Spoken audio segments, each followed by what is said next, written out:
사울왕의 파멸을 통해서 배우는 영적 교훈이라는 제목으로 말씀을 나누겠습니다.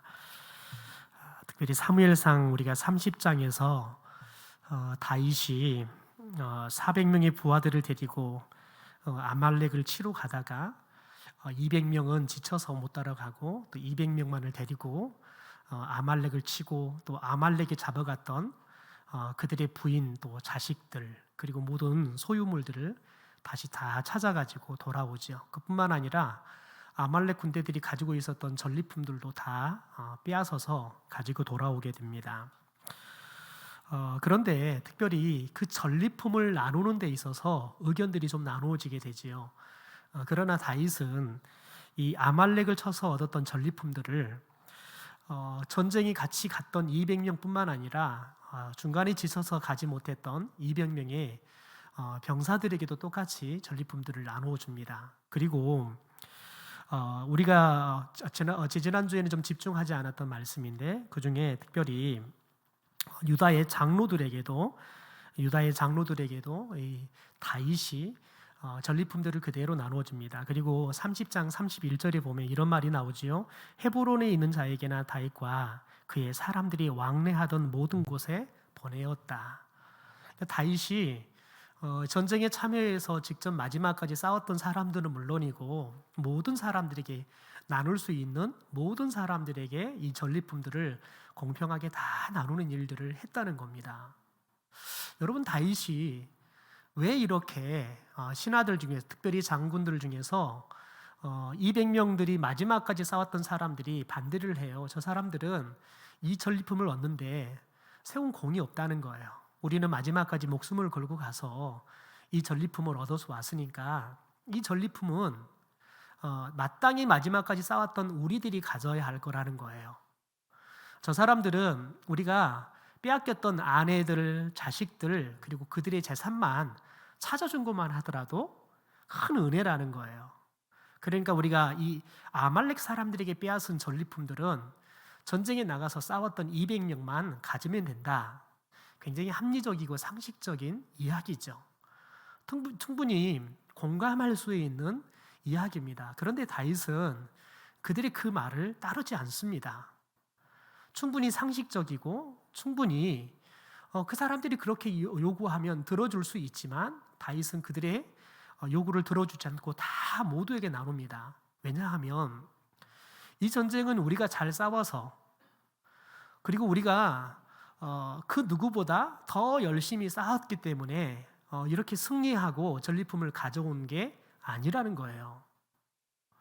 하나님께서 우리에게 은혜를 주셨기 때문에 우리가 이 전쟁에서 승리할 수 있었다는 거예요. 여러분 한번 생각해 볼까요? 이들이 고향으로 돌아왔을 때 여러분 지금 200명이든 그리고 중도에 포기했던 200명이든 모든 사람들은 자신의 아내들이 그리고 자식들이 그리고 자신의 모든 소유물들이 다 빼앗겨버린 걸 봤을 때 그들은 거의 자포자기였습니다.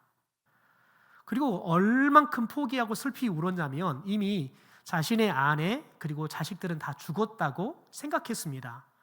왜냐하면 잡아갔던 이 아말렉 사람들은 잔혹하기로 유명한 사람들입니다. 데리고 가서 쓸모가 있으면 데리고 가고 데리고 가는 가정 속에서 조금이라도 걸거치면 그냥 가차없이 목을 베버리는 그런 잔혹한 사람들입니다. 그러니까 그들의 잔혹함에 대해서 잘 알았기 때문에 이미 자신의 아내와 자식들은 거의 죽었을 거라고 확신을 했습니다. 더군다나 다윗과 그리고 그의 부하들이 이 아말렉 사람들을 얼만큼 잔혹하게 쳤습니까?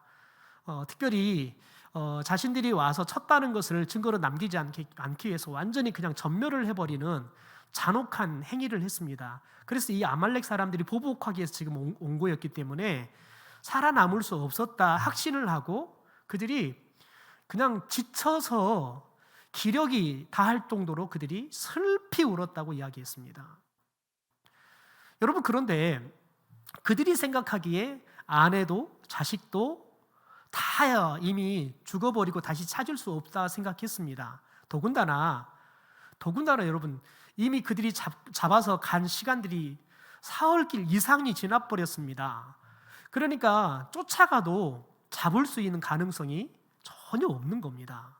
그래서 그들은 거의 포기를 하고 오히려 다윗을 죽이려고 공격하려고 했던 사람들 아닙니까? 그러니까 여러분, 그들이 쫓아가서 그들을 잡은 것도 전적인 하나님의 은혜입니다.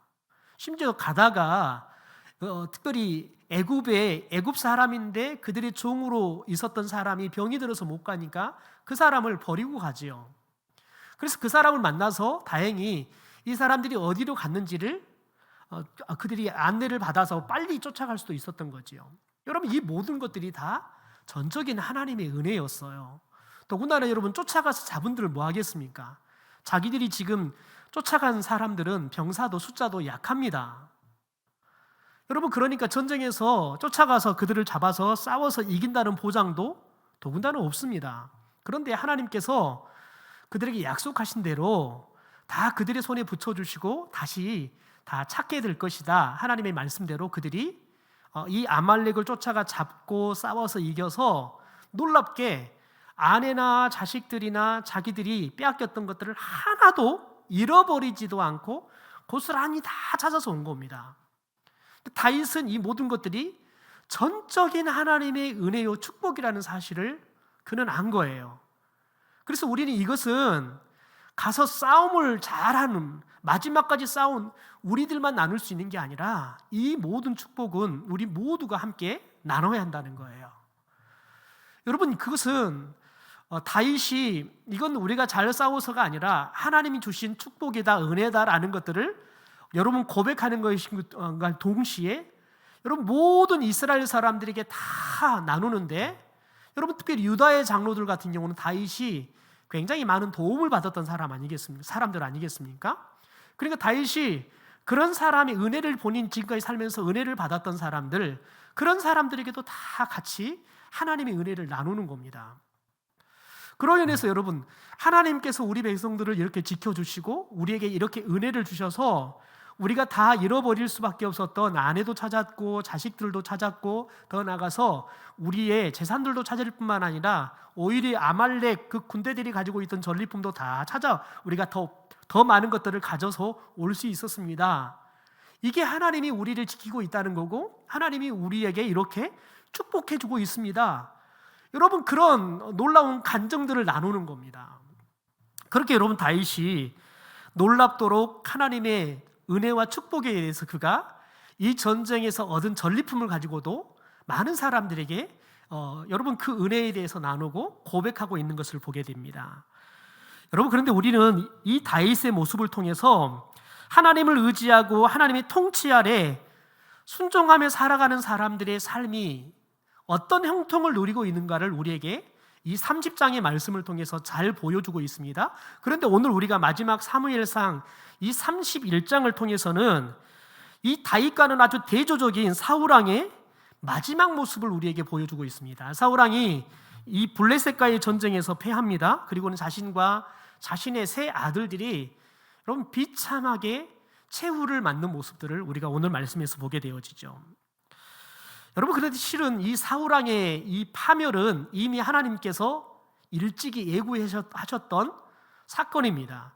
단지 하나님의 때가 되었을 때 이 사울왕의 파멸이 현실로 나타난 거지요. 여러분, 그러니까 지금 사울왕에게 예고가 되었고 이게 사울왕의 현실로 나타나는 그 시간은 꽤 긴 시간이 사울왕에게 주어진 겁니다. 다시 말해서 사울왕이 그 잘못을 깨닫고 하나님 앞에서 회개하고 돌아갈 수 있는 충분한 기회가 그에게 주어졌다는 겁니다. 그런데 사울왕은 하나님이 그가 회개하고 돌아올 수 있는 기회를 줬음에도 불구하고 그는 회개하지 않고 그가 정한 제약의 길을 그냥 마지막까지 달려버렸다는 거예요. 여러분, 여기에서 우리가 이 사울왕의 모습을 잘 우리가 직시해야 한다는 겁니다. 여러분, 오늘 말씀을 보면 사울왕의 이 최후가 정말 비참하고 안타까운 모습으로 끝나는 것을 보게 되어집니다. 여러분, 그런데 여기서 그냥 사울왕이 자신과 자신의 아들들이 죽는 것으로 끝나지 않습니다. 사울왕은 자신이 마지막 자신의 칼에 의해서 자결해 죽습니다. 자살해 죽습니다. 왜냐하면 할례를 받지 않는 저들의 더러운 손에 의해서 내가 결코 내가 저들에게 모욕을 당하고 내가 비참하게 죽기 싫다는 거예요. 그래서 자신의 칼 위에 본인이 자결해서 죽습니다. 여러분, 그런데 그렇게 죽으면 본인이 할례받지 않는 블레셋 사람들에 의해서 모욕을 당하지 않을 거라고 생각했어요. 그런데 여러분, 마지막 죽음을 선택해 가면서 본인이 할례받지 않는 사람들에게 모욕을 당하기 싫어서 죽음을 선택했는데, 여러분, 그것조차도 자신의 마음대로 되지 않습니다.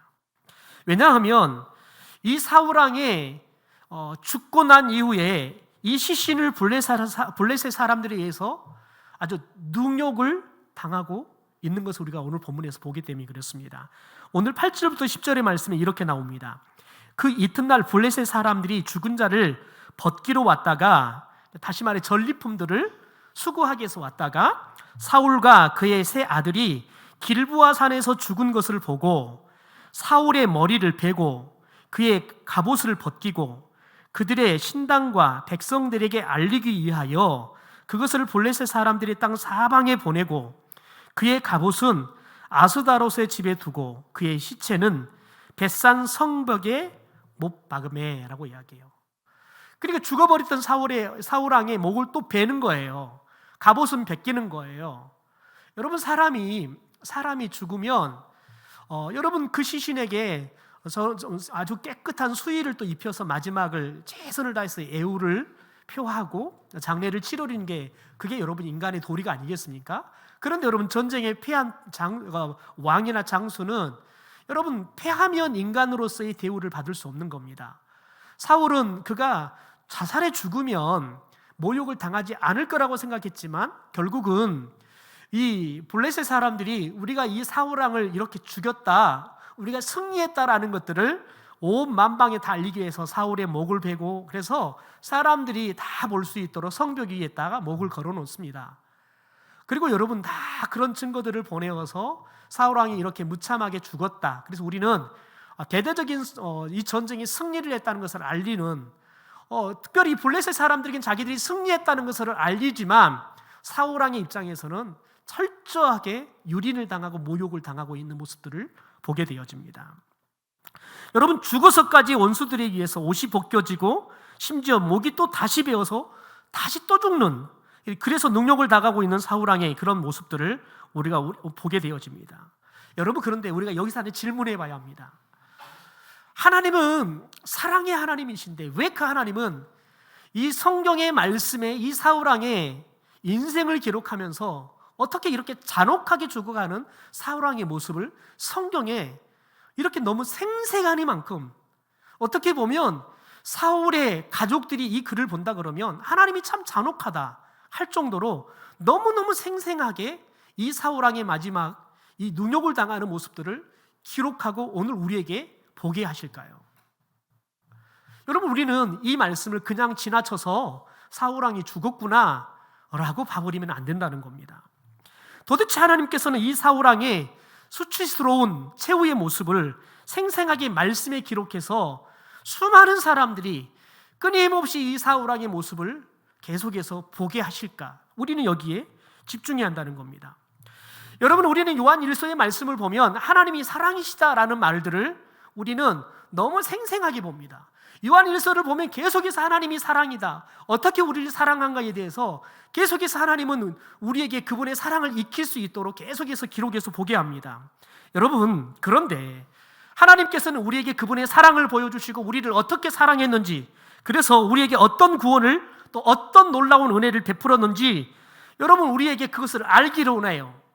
더 나아가서는 우리가 끊임없이 그 하나님의 은혜와 축복을 여러분 우리들이 받고 그 은혜 축복을 누리는 삶, 그래서 하나님이 우리에게 베풀어 주셨던 그 사랑과 은혜를 우리들이 영원히 누리다가 하나님의 나라 가기를 원하지, 하나님이 우리에게 베풀어 주셨던 사랑과 은혜와 축복들을 잃어버리고 사는 것을 원치 않는다는 겁니다. 여러분, 그런데 하나님께서 우리에게 그런 사랑도 은혜도 축복도 베풀어 주셨는데 우리가 그 하나님의 사랑에 대해서, 그 은혜에 대해서 우리가 여러분 그 은혜를 잃어버리고 때로는 반역해버리고 하나님이 원치 않는 죄악의 행위를 계속해서 일삼았을 때 하나님께서는 그 사람의 인생의 결론에 심판과 파멸을 받게 하시더라는 거예요. 여러분, 하나님은 왜 그런 하나님의 사랑과 은혜를 잃어버렸던 사람들이 그렇게 파멸을 당하도록 심판을 하실까요? 왜냐하면 다른 수많은 하나님의 사람들이 그들의 여러분 파멸에 가는, 심판을 받고 잔혹하게 죽어가는 그들의 인생을 보면서 우리들이 하나님의 사랑을, 은혜를, 축복을 잃어버리지 않고 우리들이 그 은혜를, 그 사랑을, 축복을 끊임없이 누리며 우리가 하나님의 사랑 안에서 살아갈 수 있도록 안전장치 아닌 안전장치를 하신 거예요. 오늘 사울의 모습을 통해서 우리가 깨달아야 할 것은 뭐냐면, 여러분, 하나님이 우리를 아무리 사랑하고 우리에게 다양한 은사들을 주셔서 우리에게 정말 역사 일의 전무후무한 놀라운 하나님의 일들을 이루며 살아가는 위대한 사람으로 살게 한다 할지라도 우리의 인생의 끝자락이 하나님의 사랑과 은혜를 놓쳐버리고 마치 그게 내 공로인 것처럼, 내 능력인 것처럼 교만에 빠져서 하나님 없는 삶을 살게 되어지면 우리도 사울왕처럼 그런 비참한 최후를 맞이한다는 하나님의 경고의 말씀이라는 거예요. 그래서 저와 여러분이 끊임없이 사울왕의 모습을 보면서 우리도 혹시 우리가 하나님의 은혜를 잃어버리고 또 하나님은 우리에게 회개할 기회를 여전히 지금 주고 계시는데 그 기회를 놓쳐버리고 여전히 우리들이 파멸의 길을 향해서 계속해서 달리고 있는 인생은 아닌지 우리들이 돌아봐야 한다는 거예요.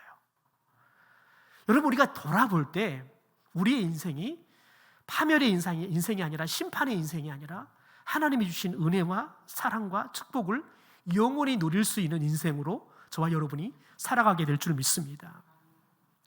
여러분, 사울왕의 처음을 보십시오. 참 얼마나 좋았습니까?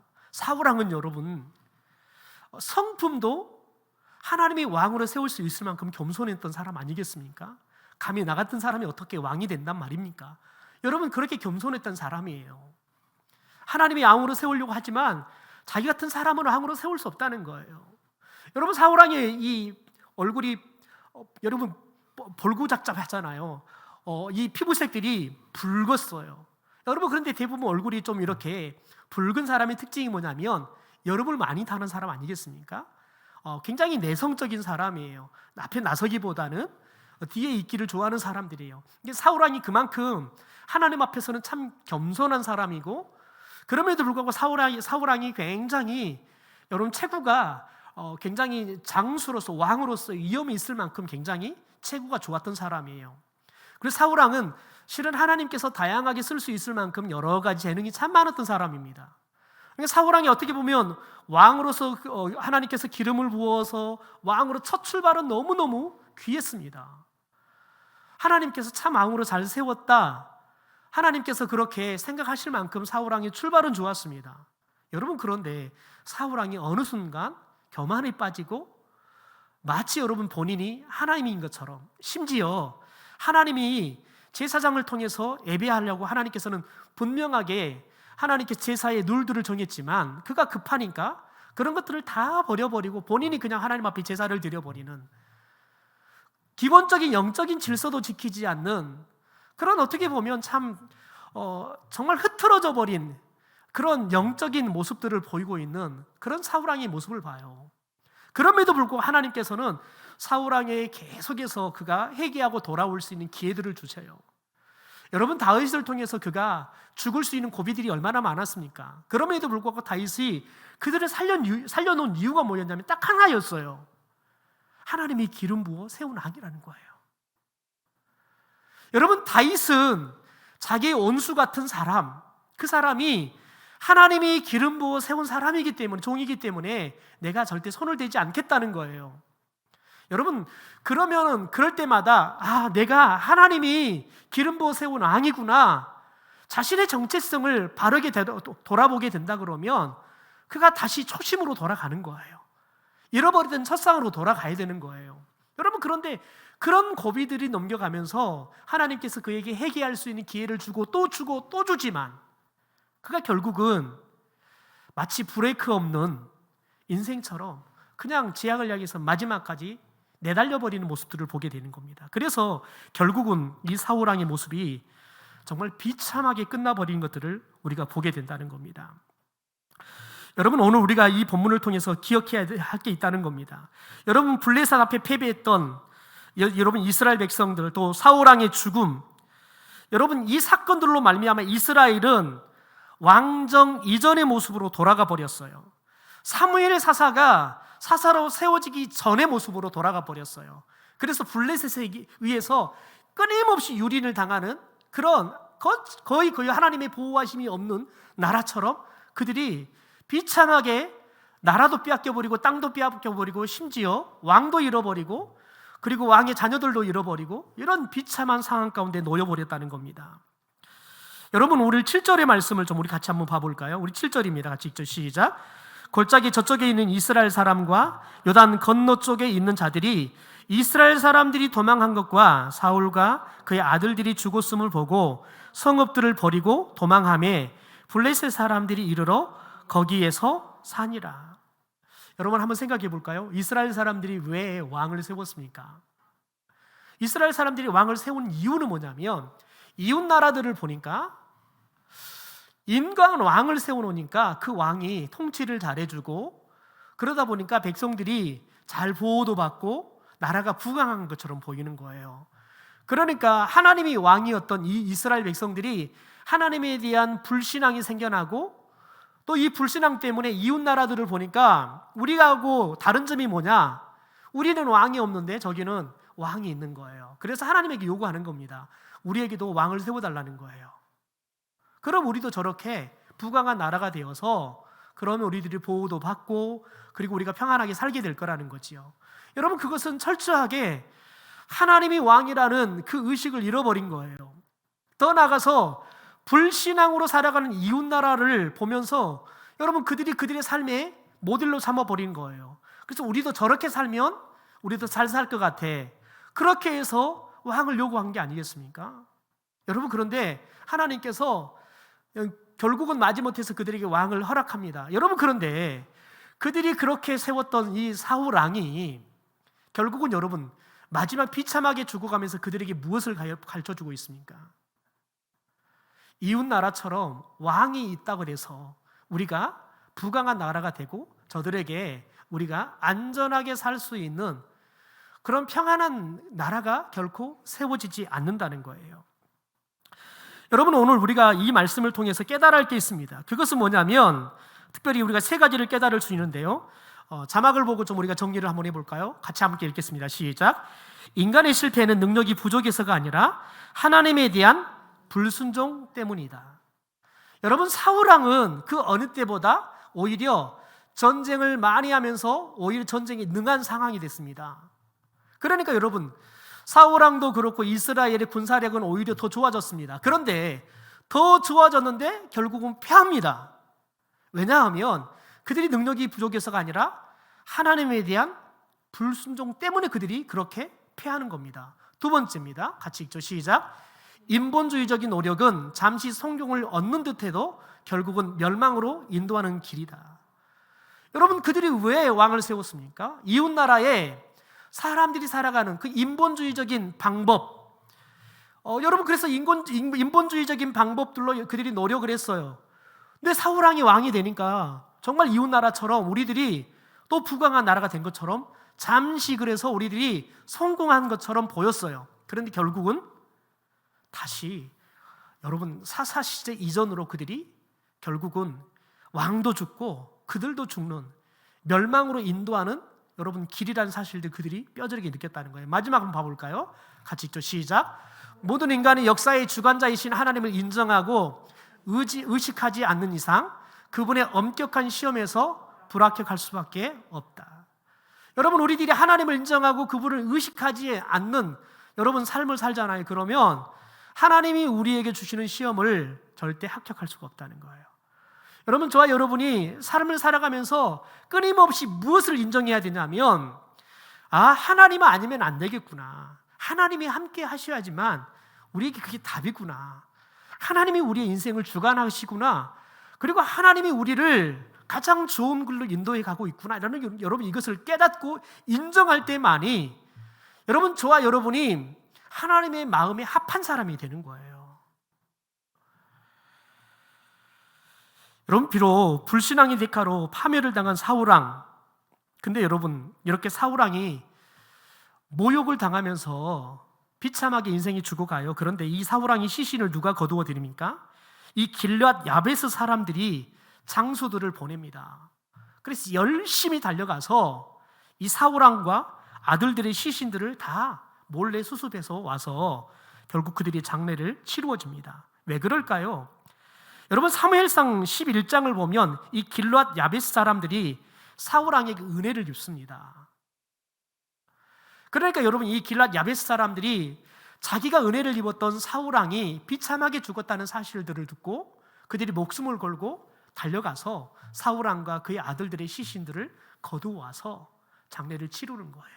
여러분, 우리는 여기에서 굉장히 기억해야 할 중요한 메시지가 있습니다. 그건 뭐냐면, 여러분, 사람도 사람의 은혜를 입어도 여러분, 그 은혜를 잊지 않으면, 여러분, 하나님의 재앙을 받아서 심판을 받아 죽은 사울왕도 그리고 그의 아들들도 본인들이 은혜를 입었으니까요, 목숨을 걸고 가서 그 사람들의 시신을 거둬다가 여러분 장례를 치러주는 인간의 도리를 한다는 거예요. 여러분, 그런데 우리는 사울왕 정도의 은혜가 아니라, 여러분, 하나님은 자신의 목숨을 내어놓는 사랑으로 우리에게 은혜를 베풀어 주셨습니다. 여러분, 그러니까 우리는 그 하나님의 은혜를 잃어버리면 안 된다는 거예요. 여러분, 사람도 은혜를 잃지 않으면 이렇게 목숨을 걸고 그 은혜를 갚는데, 여러분, 저와 여러분이 아무리 하나님의 위대한 사랑을 우리들이 받았다 할지라도 그 은혜를 잃어버리면 우리가 배은망덕한 신앙생활할 위험이 저와 여러분에게 늘 상존한다는 사실들을 기억해야 돼요. 그래서 저와 여러분이 늘 매일마다 우리가 고백하고 기억해야 할 건 뭐냐면, 하나님이 나를 구원해 주신 그 은혜에 대한 감사와, 여러분, 하나님이 우리를 지금도 여전히 사랑해 주시고 우리를 이끌고 가고 계시는 그 하나님의 놀라운 역사와 그분의 섭리 아래 우리들이 순종하는 삶을 살아갈 때, 여러분, 저와 여러분이 영원히 하나님의 은혜를 떠나지 않고 하나님의 은혜에 감사할 수 있는 순종의 삶을 살게 될 줄 믿습니다. 그러면 오늘 사무엘상을 마무리를 하면서 우리들이 하나를 또 마지막 집중해서 봐야 할 게 있습니다. 여러분, 사무엘상을 마지막으로 해서 오늘 본문이 끝납니다. 그런데 여러분, 이어서 나오는 성경이 뭡니까? 사무엘 하입니다. 그런데 여러분, 이상하지요? 사무엘 선지자는 이미 사무엘상 28장에서 이미 그가 마지막 등장하면서 죽었습니다. 그런데 사무엘서는 계속해서 이어지고 있습니다. 더군다나 여러분, 사무엘하라는 새로운 책이 사무엘 사사가 없는데도 시작이 됩니다. 여러분, 이게 무슨 뜻일까요? 주로 성경 안에는 사람들의 이름이 등장하면 대부분 그 사람의 인생이 주인공인처럼 등장하게 되어집니다. 그러니까 여러분, 이 말씀을 통해 우리가 깨달은 건 뭐냐면, 사무엘서는 사무엘 선지자만이 주인공이 아니라는 거예요. 하나님과의 관계를 가지면서 하나님이 세운 사무엘 사사, 그리고 사울, 그의 뒤를 이어서 다윗 왕까지 하나님이 세우셔서 하나님과 긴밀한 관계 속에서 살았던 사람들의 이야기를 이 사무엘서에 기록하고 있다는 겁니다. 여러분, 그래서 여기에서 우리 가운데 주는 교훈이, 굉장히 중요한 교훈이 있습니다. 그것은 뭐냐면, 사무엘 사사나 그리고 다윗 왕이나 또 가운데 껴있는 사울 왕, 이 세 사람의 극명한 차이가 있습니다. 그것은 뭐냐면, 사무엘 사사와 다윗은 하나님과의 관계를 마지막까지 늘 유지하며 살았다는 겁니다. 심지어 다윗은 중간에 그가 타락하죠. 죄를 지어요. 그런데 그가 죄를 깨달았을 때 회개하고 다시 주님에게 돌아와서 관계들이 회복이 된다는 겁니다. 그런데 여러분, 사울왕은 하나님과 관계가 처음에는 너무너무 멋있게 출발했습니다. 그런데 그가 교만에 빠지면서 결국은 하나님 관계가 깨어집니다. 그리고 그가 다시 하나님과의 관계를 회복할 수 있는 기회들이 수없이 주어지지만 그는 하나님과의 관계를 회복하지 않습니다. 그래서 결국은 여러분, 그의 인생이 비참하게 마무리되어집니다. 여러분, 그런데 이 사무엘상 마지막 장, 특별히 마지막 장은 이 사울왕의 마지막 하나님과의 관계가 회복되지 못해서 깨어진 하나님의 관계 때문에 그가 비참하게 죽어가는 말씀이 기록이 되고요, 사무엘 하에는 다윗이 하나님과의 관계가 깨어집니다. 그게 뭐냐면 하나님이 싫어하는 인구조사를 하는 겁니다. 여러분 정말 아주 아이러니하게 이 사무엘상 마지막은 사울 왕이 하나님 앞에 죄를 지어서 그 죄로 인해서 그가 돌이키지 않고 결국은 하나님의 심판과 파멸에 이르러 버리는 모습과, 그러나 사무엘 마지막은 다윗이 하나님과의 관계가 소홀해지면서 하나님이 싫어했던 인구를 조사하는 이 일들을 하게 돼서 하나님으로부터 하나님 앞에 죄를 짓게 돼요. 그런데 여러분, 다윗은 그것이 죄였다는 사실을 깨달았을 때 어떻게 했습니까? 그는 그 죄 앞에서 회개하고 주님 앞에 돌아가요. 그래서 하나님과의 관계가 회복이 되어지는 겁니다. 그래서 여러분, 우리는 이 사무엘서의 사무엘상과 사무엘하의 마지막 모습을 통해서 우리가 하나님과의 관계가 얼마나 중요한가, 또 하나는 우리가 하나님과의 관계가 아무리 오늘 좋았다 할지라도 다윗처럼 내일 언제든지 무너질 수 있는 연약함을 갖고 있다는 겁니다. 그런데 여러분, 우리들이 하나님과의 관계가 깨어지는 제 삶으로 떨어질 수 있어요. 넘어질 수 있어요. 그런데 중요한 건 뭐냐면, 저와 여러분이 죄가 발견되었을 때 빨리 일으켜서 하나님께로 돌이키는 회개의 삶을 살아야 한다는 거예요. 그러면 하나님은 언제든지 우리를 용서해 주시고 받아주신다는 거예요. 하나님은 저와 여러분이 연약하다는 사실을 알아요. 저와 여러분이 언젠가는 넘어질 수밖에 없는 연약한 존재라는 사실을 알아요. 그래서 예수님은 너희들이 무엇이든지 구하면 하나님은 다 용서한다 그러는데, 여러분, 제 관점에서 보면 너희들이 어떤 죄든지 내게 용서를 구하면 하나님은 다 용서하겠다는 거예요. 여러분, 그게 십자가의 은혜의 놀라운 여러분 섭리예요. 여러분, 십자가 아래에서는 어떤 죄를 지어도, 여러분 수년 동안 죄를 멈추지 않고 지어도 마지막 인생의 종점에서 하나님 앞에 회개하고 돌아오면 하나님은 그 사람조차도 용서한다는 거예요. 그러므로 여러분, 저와 여러분이 오늘 사무엘상을 말씀을 마무리하면서 우리가 굉장히 소중하게 생각해야 할 게 뭐냐면, 사람과의 관계도 소중하게 생각해야 되지만 하나님과의 관계가, 우리들이 하나님과의 관계가 어떠한지를 늘 점검해야 한다는 거예요. 여러분, 저와 여러분이 하나님과의 관계가 조금이라도 소원하다 그런다면 여러분, 그게 느껴지는 순간 돌이켜야 돼요. 빨리 돌이키면 돌이킬수록 우리가 주님 앞에 돌아갈 수 있는 여러분 탄성력이 강해지는 거예요. 그런데 여러분, 우리들이 하나님 앞에 알고도 돌아가지 않고 그냥 꿋꿋하게 돌아가는데 하면서도 여러분 계속 잡고 있으면 시간이 되어지잖아요. 시간이 길어지면, 이게 반복되어지면 여러분, 우리들이 회개의 탄성력이 약화돼요. 그럼 나중에는 여러분, 돌아가라고 주변에 있는 사람이 강력하게 요청해도 돌아가지 않아요. 결국은 사울왕처럼 파멸하고 만다는 거예요. 여러분, 그러므로 저와 여러분이 오늘 저녁 우리가 하나님과 어떤 관계를 갖고 있는지, 하나님은 우리와 어떤 관계를 갖고 싶어 하는지, 그런데 우리는 지금 하나님과 어떤 관계를 갖고 있는지, 과연 우리는 하나님 앞에 이게 내가 회개하고 돌아가야 할 상황인데 그걸 알면서도 계속해서 돌아가지도 않고 반복하고 있는지. 여러분, 특별히 사람과의 관계가 아니겠습니까? 하나님은 여러분, 네가 먼저 손 내밀라고 해요. 여러분, 그런데 와서 말씀을 드리면, 찬송 부르면 내가 손 내밀어야지. 그런데 막상 그 사람 앞에 가서면 여러분 다시 그 좋지 않은 감정이 생기는 거예요. 그러면 또 손 내밀지 않고 또 그냥 오히려 얼굴 붉게 돌아오는 거예요. 여러분, 그 삶을 계속해 10년, 20년 계속 하는 사람들이 너무 많다는 거예요. 여러분, 저와 여러분이 오늘 저녁은 그 여러분 회개의 탄성력을 회복할 수 있게 되기를 소망합니다. 그래서 우리들이 주님 앞에 돌아가야 할 부분이 있다 그러면 여러분, 조그만 부분이라도 확실하게 돌아가 볼 수 있는 그런 용기가 있게 되기를 주님의 이름으로 축원합니다. 이번 부흥회를 통해서 이수 목사님이 제게 도전했던 건 뭐냐면, 개인적으로 같이 식사를 나오면 계속해서 목사님이 제게 도전했던 건 뭐냐면, 송 목사, 그냥 마음이 생기면 바로 가. 마음이 생기면 바로 가. 계산하지 마. 그냥 바로 가서 이야기해. 목사가 틀릴 수 있어. 잘못했으면 가서 잘못했다 이야기하면 되지. 별의별 그 계산하고 있으면 못 가.